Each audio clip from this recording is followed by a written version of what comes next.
This video outlines the Impact for Children approach to improving the effectiveness of safeguarding practice for children. It is particularly aimed at social workers and their managers, but it is also relevant to other professionals and those interested in safeguarding. We will consider the current issues affecting safeguarding, the difficulties delivering effective services, what good practice looks like and how this can be achieved. And all this in about 10 minutes. My name is Terry McCarthy. I have over 30 years' experience as a practitioner and manager with children's services, including holding a number of senior management posts and as a consultant developing improvement plans for services judged by Ofsted as inadequate. I have experience of a wide range of services, from those which are excellent to those requiring significant improvement. 2 years ago, I left my post as service manager for safeguarding with a London authority to create Impact for Children. I felt that children's services were losing focus, spending more and more time undertaking more and more tasks which did not appear to improve the outcomes for children. Despite the messages from the Monroe Review that we needed to be more outcome focused, reflective and creative, the reality appeared to be increasingly defensive practice which over-focused on meeting performance indicators with insufficient priority being given to the quality of intervention. I believe that social workers and their managers are normally hard-working and committed individuals. However, children's safeguarding practice seems to be caught in a downward spiral with frequently critical Ofsted inspections, large and complex practitioner caseloads, and ever-increasing expectations. And all this during a period of reducing resources across local authorities and other safeguarding agencies. The impact of this increase in demand and reducing resources has led to a demoralised workforce where vacancies and staff turnover lead to even more difficulty maintaining stable services. Even without these pressures and resource issues, the task of safeguarding children is incredibly complex.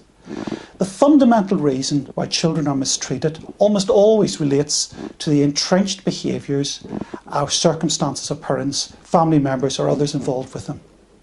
Mainly these involve alcohol and drug misuse, violent tendencies, particularly domestic violence, abusive attitudes to children, untreated mental health problems, criminal behaviour, learning disability and emotional needs. These are all very deep-seated issues which are difficult to address in order to ensure children are safe and well. It involves working with family members who may be very vulnerable, uncertain or lacking confidence, or who may be evasive, misleading, defensive, aggressive, violent, resistant or resentful of agency involvement. The task expected of social workers and the managers is therefore highly complex and demanding. They must have a high level of skill, confidence and support to take this on. If not, they are likely to over-focus on ticking the boxes and following processes, leading to drift on cases and a lack of robust planning. This can result in considerable energy, time and resources being consumed with ineffective practice which exhausts professionals whilst creating very little benefit to children. I believe there has to be a better way to organise and deliver services which use resources effectively, which provide social workers and the managers with a sense of purpose and focus, which develops effective relationships with children and their families, which ensures appropriate and timely decisions, which works well with partner agencies, and which ensures that children's services meet Ofsted requirements and reduces the likelihood of a child being seriously harmed or killed. I spent the last 2 years developing the Impact for Children approach to address these issues. Details of this approach can be found on the Impact for Children website and in a book which will soon be published by Jessica Kingsley entitled The Common Sense Guide to Improving Child Safeguarding: 3 Steps to Achieving Best Outcomes. This approach recognises that social workers are normally reasonably aware of what they should do, but often struggle with how to achieve this. They can easily get caught up with challenges, dilemmas and conflicts inherent in safeguarding practice. To address this, we must improve our understanding of safeguarding and the impact this has on practitioners, managers and families. Often children's services managers attempt to improve and maintain practice through giving direction of what is expected and using performance management systems to determine whether standards are being met. It is of course important that there is monitoring of tasks like assessments, visits, when children are seen, supervision, etc. And this is part of meeting the professional, political and public accountability of safeguarding practice. However, this directive managerial approach is limited and unlikely on its own to achieve best outcomes for children. This is because it focuses mainly on what needs to be done, giving insufficient attention to how this can be achieved. Indeed, focusing on what should be done is very likely to encourage social workers and their managers to do the tasks which are being monitored. In other words, what gets measured gets done. This is less likely to concentrate on the real benefits to children or ensure that families change. The over-focus on these quantitative aspects is understandable. At times of great pressure, it is natural to concentrate on what can be easily measured and to avoid the messier, less definable, qualitative aspects of personal interaction and change. I believe the key to effective safeguarding practice is to develop focus on how requirements can be met. This involves improving the quality of intervention with families and the interaction between those involved: managers, social workers, partner agencies, families and children, in order to ensure that the intervention results in children being safe and well. Procedures, guidance, policies and protocols provide frameworks for what is required. However, it is important to recognise that the uniqueness and complexity of each child's situation means that the key to change cannot be found in these written documents.